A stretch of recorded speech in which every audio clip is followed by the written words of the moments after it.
Olá, o Região começa agora e hoje eu recebo o coordenador da Defesa Civil de São João da Boa Vista, o Major Fernando Medeiros.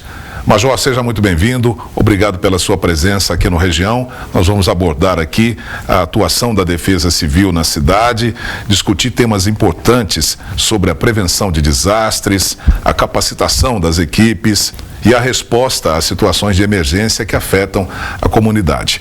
Uma conversa para a gente compreender direitinho aqui o trabalho dessa instituição. Seja muito bem-vindo. Eu que agradeço o convite, Magalhães. Muito obrigado por a gente estar aqui presente e vamos falar um pouquinho das ações da Defesa Civil, explicar para quem está nos assistindo quais são os nossos trabalhos, nossas atribuições. Estamos aqui para bater um papo aqui e vamos tocar o trabalho.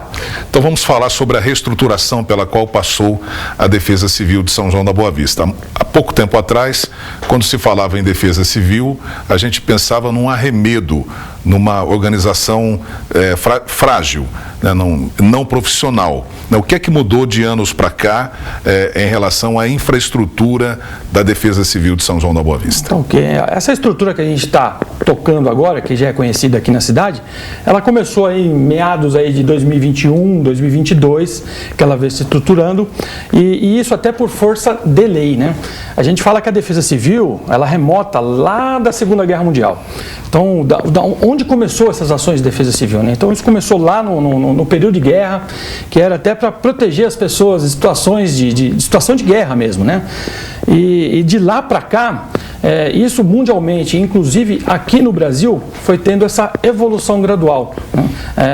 Essa estrutura de defesa civil, através de lei também nacional, da década de 60, de 70, ela foi aumentando, ela foi progredindo, foi evoluindo. Só que em 2012 a gente fala que foi um marco, porque tem uma lei nacional de 2012 que ela especifica competências para a União, para o Estado e para os municípios. E a partir daí, o município, aqui no nosso caso, fica obrigado a ter que abraçar, né, algumas atribuições que é competência do município para prestar esse serviço para a população. Então, através dessa norma, né, que vem de 2012, foi criado o sistema de defesa civil. Então, para a gente é importante falar isso, porque a defesa civil é um sistema. Ou seja, são vários órgãos que atuam em conjunto, né, dentro de um objetivo. Né? Que no caso aqui são proteger as pessoas, proteger e defender as pessoas. Então, através dessas atribuições, em 2022 veio a lei municipal que criou a coordenadoria. Então, por isso que a gente fala, não é um órgão específico, como muita gente acredita, né? Como eu gosto de usar bastante o exemplo do Corpo de Bombeiros. O Corpo de Bombeiros, ele tem uma sede, né, física, que existem os policiais que estão ali de prontidão, né, para atender os atendimentos que vêm do 93, sair de pronto emprego para fazer um resgate, para fazer um combate a incêndio, enfim, o que aparece ali de momento. A Defesa Civil, num primeiro momento, ela atuava através desse sistema, uma coordenadoria que faz os apontamentos. Então vamos lá, se a gente identifica que tem uma situação de risco, por exemplo, uma coisa bem simples, uma árvore que esteja com um tronco quebrado, que esteja ali prestes a cair, a Defesa Civil ela faz esse papel de fazer esse apontamento e encaminhar essa demanda para o responsável que vai fazer aquele corte, aquela poda, né? Então, no caso, se for uma situação de emergência, o próprio bombeiro vai fazer. Se for uma situação que dá para aguentar um pouquinho mais, o próprio pessoal do meio ambiente, né, do Departamento do Meio Ambiente, que tem o servidor específico, claro, ele vai fazer esse serviço. Então, assim, é nesse sentido que a Defesa Civil começa a trabalhar, começa a engatinhar.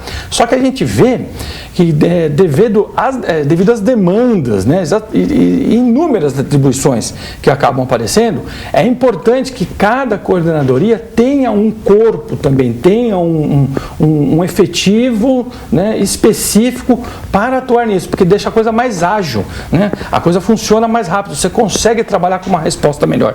E hoje em São João a gente já tem essa estrutura mínima montada, né, para atender a população. Que consiste em? Então, hoje temos a minha figura aqui, a do coordenador, que faz esse papel de comandamento da Defesa Civil. Temos também um secretário, que vai cuidar da parte mais burocrática, a parte de documentação, né, que vai fazer funcionar nos bastidores, né, esse papel, né, as atribuições. E temos também servidores municipais lotados, né, da Defesa Civil. Temos lá um engenheiro, nós temos também motoristas, nós temos auxiliares gerais, e que eles são capacitados também para ações de Defesa Civil. Então, entra desde a parte de brigadistas de incêndio, uma parte também de... a Defesa Civil não atua só na parte de desastres ali, mas a parte também pós os problemas, né? Então tem a parte de acolhimento também, né? A parte de assistência social também que entra. E nós temos, as pessoas imaginam que a Defesa Civil é uma força que atua somente em situações específicas, como incêndios, como a gente tem visto, nós vamos falar mais à frente aqui, incêndios como tivemos na Serra da Paulista, tivemos no Resedás, Jardim das Rosas, e também nas enchentes, nos alagamentos também muito frequentes aqui em São João da Boa Vista. Mas o Major está explicando aqui que é algo muito mais, mais amplo, né? Um trabalho muito mais abrangente. E em termos, você falou da infraestrutura e... Hoje, qual é o principal foco do trabalho da Defesa Civil em São João da Boa Vista? O que está dando mais trabalho para vocês? Hoje, atualmente, nessa época do ano, que nós estamos numa época de estiagem, né? Os meses aí que vem desde de maio até agora, já estamos aqui adentrando o mês de setembro, é o problema de incêndios mesmo, é o problema do fogo. Esse é o carro-chefe agora nesse período do ano. Que nós tivemos no último final de semana um incêndio muito de grandes proporções na Serra da Paulista. É um local de grande movimento ali de turistas, de moradores, é uma ligação com São João, com Águas da Prata, São Roque da Fartura, também com Vargem Grande do Sul.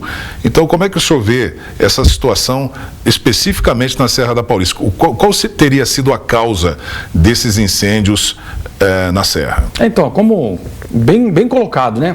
A Serra da Paulista, ela é bem frequentada, principalmente nos finais de semana, por pessoas que são estranhas ali à região. Então, são pessoas que vão para ver paisagem, até para passear, para se deslocar para os outros bairros, tal. A gente tem ali alguns restaurantes, tal, né? Então, a frequência ali da Serra da Paulista, ela acaba modificando um pouquinho do panorama como é durante a semana. São mais as pessoas que estão trabalhando, as pessoas que moram no local. Muito provavelmente esse fluxo maior de pessoas que acontece no final de semana deixa a situação um pouco mais suscetível à causa de incêndios. Por exemplo, maior trânsito de veículos. A chance de uma pessoa ali jogar para fora ali, por exemplo, uma bituca de cigarro que seja, é bem maior a probabilidade.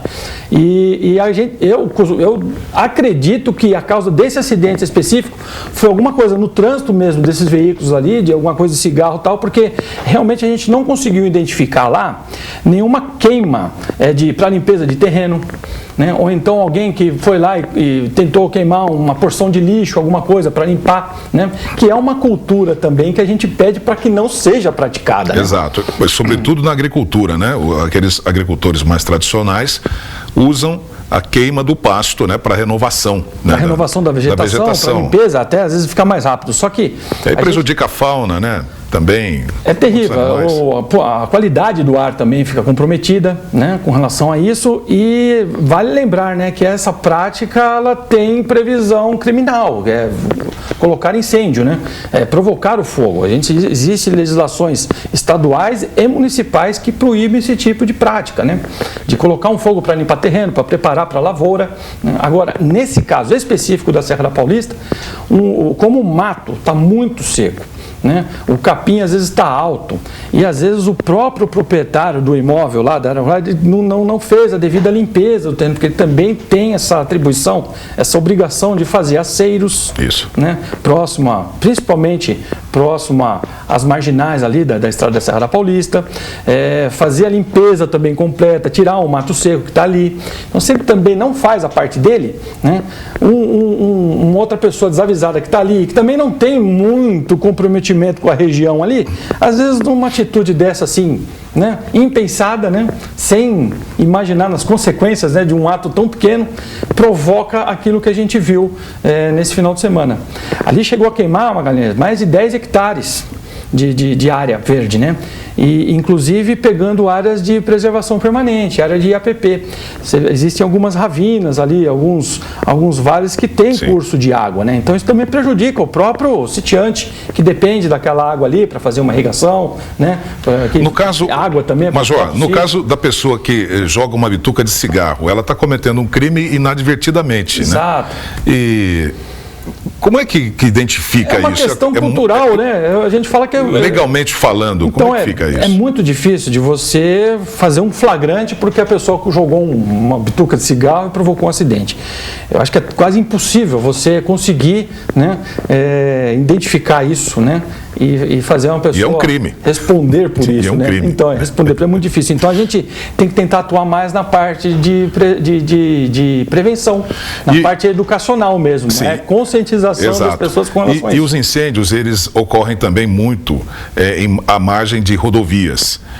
No caso das rodovias, vocês têm o apoio das concessionárias, do Corpo de Bombeiros, enfim. Agora, quando é uma vicinal, como é o caso da Estrada da Serra da Paulista, esse apoio está restrito ao Corpo de Bombeiros ou vocês têm brigadistas? Como é que é a estrutura para atender um sinistro desse tamanho, dessa proporção? Perfeito. Aqui no caso específico, por ser uma estrada municipal, né, o primeiro atendimento que vai nos apoiar ali é o Corpo de Bombeiros que está aqui situado em São João da Boa Vista. Também temos a equipe da Defesa Civil, que nós possuímos também uma viatura com um tanque, né, com uma bomba também para fazer o ataque também ao incêndio, né? É um equipamento menor, mas também apoia no bombeiro com relação a isso, com servidores também que são capacitados como brigadistas de incêndio. E também temos lá no pessoal do Departamento do Meio Ambiente também servidores, o caminhão-pipa também, para poder atuar nessas áreas também de focos. Também nos ajuda bastante essa situação do caminhão-pipa. Nesse caso específico da Serra da Paulista, qual o tamanho da sua equipe encaminhada para lá para resolver, para apagar o fogo e também para fazer depois o pós-incêndio, conforme o senhor disse aqui no início do programa? Nós conseguimos atuar lá em 2 dias, né, com três servidores, né, no primeiro dia, depois mais 3 no segundo. Até ontem à noite nós estávamos ainda no local fazendo o monitoramento para evitar a ignição novamente do fogo. O que acontece em área de pasto, em área que tem mata nativa, quando o fogo ele atinge árvores, às vezes o fogo é tão intenso que a árvore ela acaba virando um braseiro por si só. Ela acaba pegando fogo por dentro do seu tronco. Então aquilo ali, por mais que você apague o fogo que está sendo visível, a árvore ainda está consumindo ainda por dentro do seu tronco. E tem mais um fator também na Serra da Paulista, que foi os ventos fortes. Muita ventania que estava acontecendo lá, propagou e ele acaba mantendo essa brasa, né, acesa. Então, pode ser que depois de várias horas que você já extinguiu o fogo, né, essa brasa pode, por conta do vento, né, percorrer e fazer uma nova ignição. Então, você tem que, não é só ir lá e apagar, você tem que ir lá e fazer um monitoramento constante até que todo esse braseiro extingue por completo. Isso é algo que acontece na zona rural. E na zona urbana, quais são as características dos incêndios, desses acidentes que acontecem próximo a escolas, a casas? Sim. Isso é uma situação um pouco mais complexa, até porque envolve a segurança das pessoas. Sim, né? Aí o nosso foco aqui também, porque no meio ambiente a gente tenta, na área rural, né, é preservar a fauna que existe ali, né, a flora que está ali. Na parte das cidades, a nossa prioridade sempre são a vida das pessoas. Então, muitas casas próximas, né? Crianças, escolas, como você colocou. E aí o que a gente vê é que a maioria dos focos de incêndio que teve na cidade, geralmente estão mais nos bairros mais distantes. Eu vou voltar de novo à mesma tecla, a questão cultural também, né? Aquela atitude simples, às vezes, de vou queimar um lixo, ou então vou junto uma poda de jardim, folhas, tal, faço um montinho, ponho fogo. Às vezes a pessoa pode até fazer um fogo controlado ali, né? Isolado, mas às vezes ela não tem um controle disso. O fogo acaba se alastrando, então ela coloca o fogo e sai de perto, e isso aí acaba pegando em terrenos baldios, né? Em outras áreas, né? A gente teve ali no Resedaz um incêndio grande ali também, que pegou toda aquela faixa ali entre o Resedaz 1 e 2. O pessoal ali sofreu muito com a fumaça. É um fogo difícil de extinguir, porque ele vai pegando em vegetação e muito lixo acumulado nas margens das ruas, né? A gente conversa bastante com o pessoal do Departamento do Meio Ambiente e realmente às vezes eles não dão conta. Às vezes você faz a limpeza dessas áreas, até o pessoal do Catatreco também, que vem recolhendo todo esse material, você tira num dia, você vai no dia seguinte, já tem material de novo lá. né? Parece que não dura. São pontos escolhidos, né, por aqueles que descartam de madrugada, que evitam colocar o lixo na porta de casa para a coleta normal ser feita, né? Uma escolha que leva a risco a toda a comunidade. A gente fala, né? Ele acaba colocando aquele lixo próximo à sua residência, vem um terceiro, coloca o fogo, essa fumaça vai vir tudo para você. Mas será que talvez a pessoa também não teve uma parcelinha ali de responsabilidade por ter deixado aquele lixo lá? A gente volta, né? Sempre a conscientização das pessoas, e é cultural, infelizmente é isso. A gente tem que falar várias vezes, né? Isso é até chato às vezes, né? E a gente vai tocar nesse assunto daqui a pouco, depois do intervalo. A gente volta aqui a nossa conversa com o Major Fernando Medeiros, é o coordenador da Defesa Civil de São João da Boa Vista. Até já.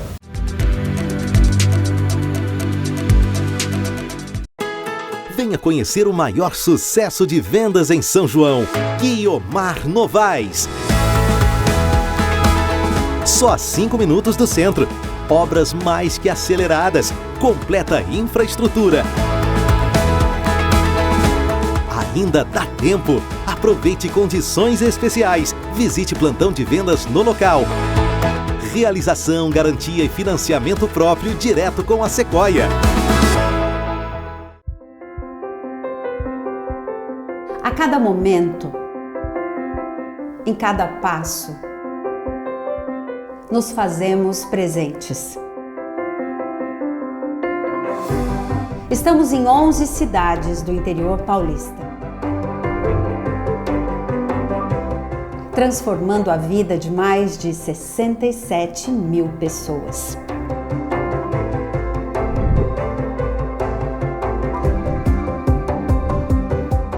Fazemos da saúde o nosso propósito.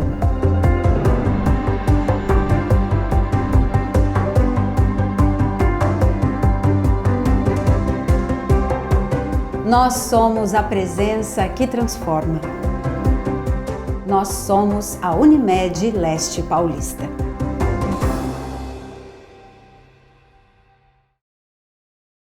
Está chegando a tão aguardada Festa das Nações de Vargem Grande do Sul.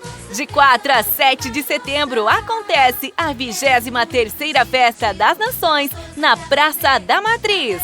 São 4 dias de festa com danças, músicas e comidas típicas de diversos países. Venha com toda a sua família para a maior festa das nações de toda a região. É aqui, em Vargem Grande do Sul. Realização Prefeitura Municipal.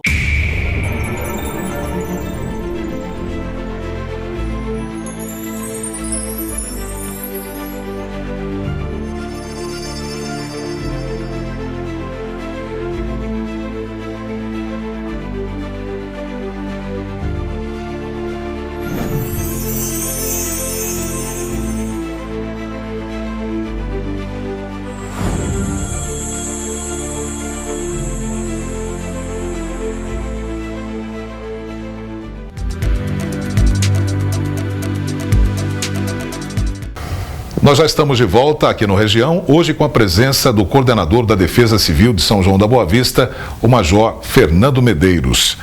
Major, a questão educativa. A Defesa Civil de São João da Boa Vista, ela tem instrumentos para fazer essa sensibilização em escolas, em empresas, ou seja, na sociedade, né, sobre a importância de evitar incêndios, evitar também problemas que vão trazer trabalho para a Defesa Civil? Sim, a gente procura trabalhar muito em cima disso também na parte educacional.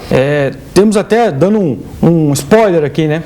Nós vamos tentar já a partir do ano que vem também fazer um trabalho forte em cima das escolas, atendendo crianças aí do 5º ano. Isso a gente já está estudando aí com o Departamento de Educação de São João da Boa Vista, para levar o agente da Defesa Civil até a sala de aula e explicar para as crianças com relação a isso, né? O que ela a cultura da autoproteção que ela tem que ter desde criança, né? Então, é um programa muito bacana que a Coordenadoria do Estado faz. capacitando a agência de defesa civil para estar atuando junto com as crianças, e a gente faz tipo chama Olimpíadas do Conhecimento. É uma gincana que a gente faz entre as salas de aula, uma competição entre eles, e ensinando os conhecimentos de defesa civil para eles. Então vamos ver se a gente consegue já implantar isso aí o ano que vem aqui já em São João.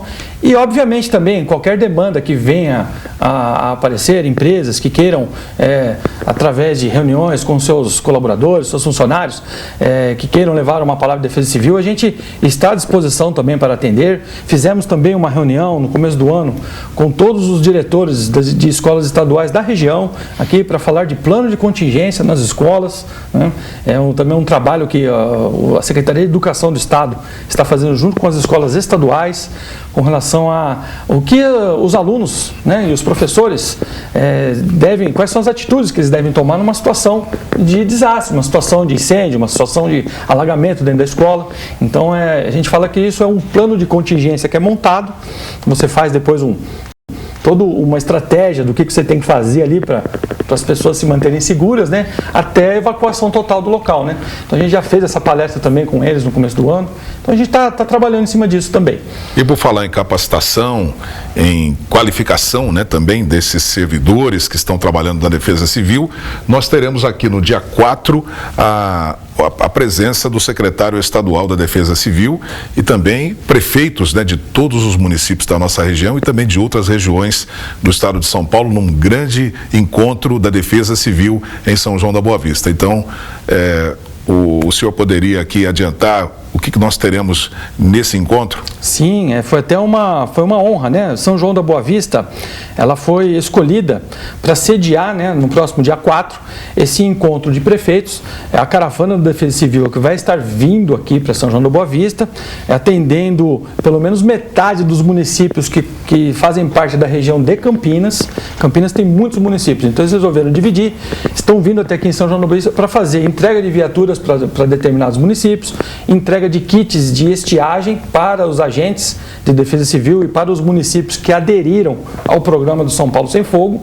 E nesse encontro de prefeitos é um momento que todos eles trazem as suas demandas das suas cidades para conversar diretamente com a coordenadora do Estado, através do coordenador estadual na Defesa Civil, o Coronel Engel, e é uma manhã de trabalho muito, muito produtiva, porque daí o pessoal da Secretaria acolhe essas demandas, é a oportunidade também que o Estado tem para falar o que o governo do Estado está fazendo em prol dos municípios também, e isso num primeiro momento, na parte da manhã, porque à tarde o secretário vai permanecer também na cidade para debater assuntos com o pessoal do setor produtivo. Então aí vai ser o setor produtivo junto com os órgãos técnicos também que vão continuar na reunião. E esses órgãos técnicos abrangem vários, né? Que é o pessoal do sistema mesmo, da Defesa Civil, que entra o pessoal do meio ambiente, o pessoal da CETESB, da Sabesp, do CAT. Então todo esse pessoal da Fundação Florestal, todo esse pessoal vai estar junto, né? Debatendo essas demandas. Dentro do escopo, né, do trabalho da Defesa Civil está a investigação de futuros problemas, né, estruturais, de pontes, de estruturas públicas. Vamos aqui nos ater à questão das pontes.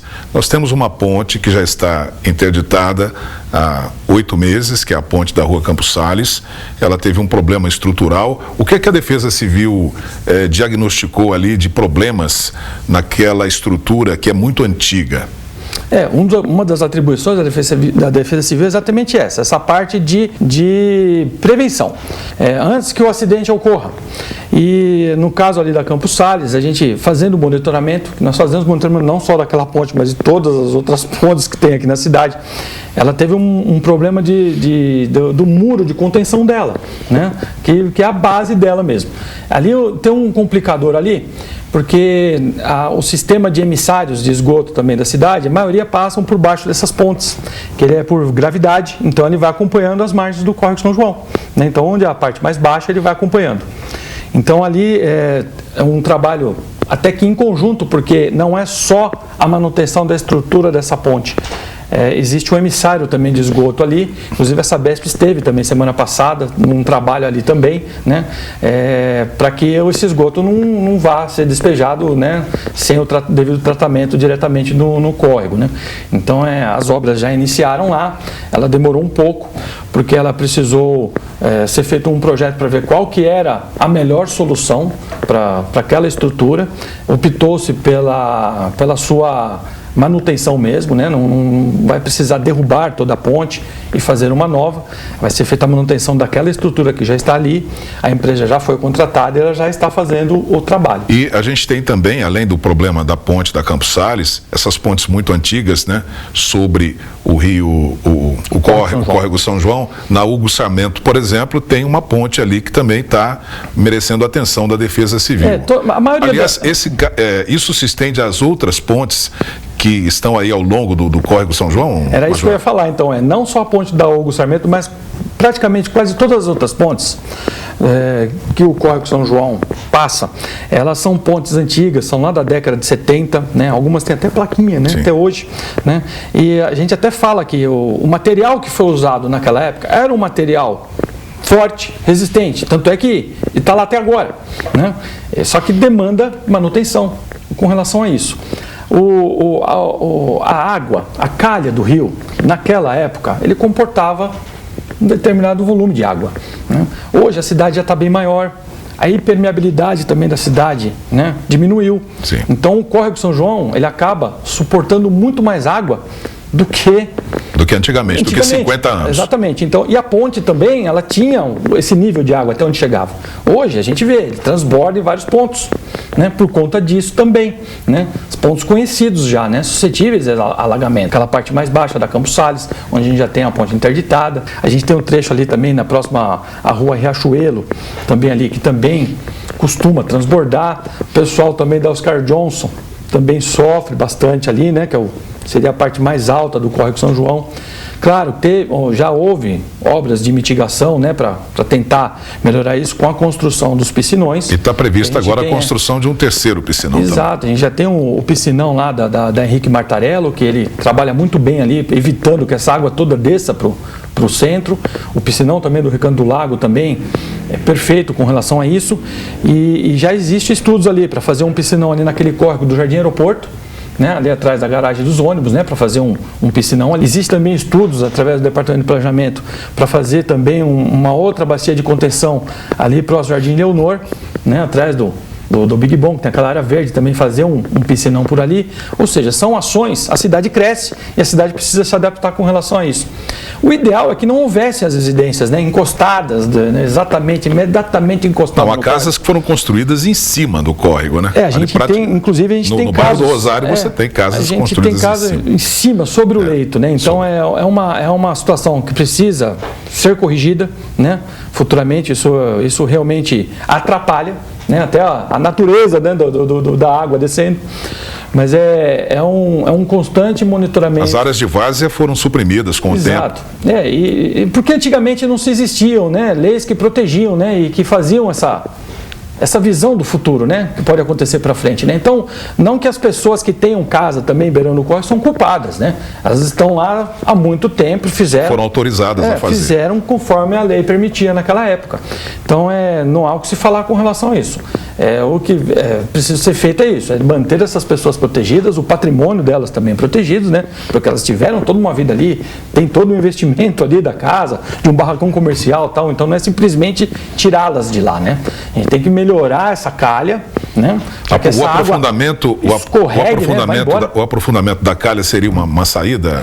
Isso tem que fazer um estudo bem específico, hidrológico, porque às vezes a gente ouve, né, opiniões, vamos assorear o córrego num determinado ponto, mas se você desassoreia numa parte alta, você aí acaba aumentando a velocidade dessa água e essa água vai chegar num ponto que às vezes não foi assoreado, né, que não foi desassoreado um pouco mais abaixo e vai causar um alagamento. Então às vezes você resolve o problema num ponto e acaba provocando um problema em outro lugar que estava fluindo bem. A gente conclui aqui o capítulo dos rios das pontes. Nós estamos com problema também na ponte do Rio Jaguari-Mirim, no limite de municípios de São João e Santo Antônio do Jardim. Exatamente. Houve a interdição.